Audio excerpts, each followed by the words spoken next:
मैंने कहा भी था कि मुझे देर हो जाएगी। उम्मीद है तुमने खाना तो खा ही लिया होगा।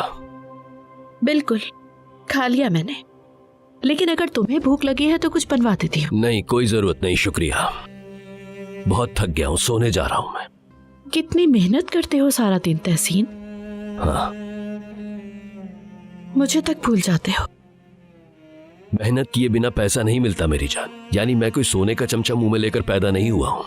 ये सब मैंने अपनी मेहनत से कमाया है। बिल्कुल सही कहा। हाँ, लेकिन मैं सब कुछ जानना चाहती हूँ। क्या मतलब?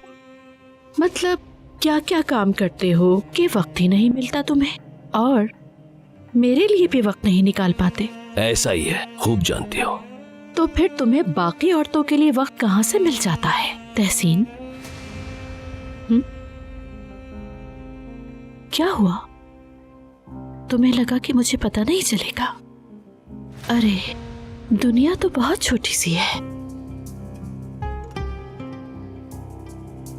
अगर तुम्हें रंगरलियां मनानी है तो अपनी गर्लफ्रेंड से कहोगे वो पब्लिक प्लेसेस पे ना मिले।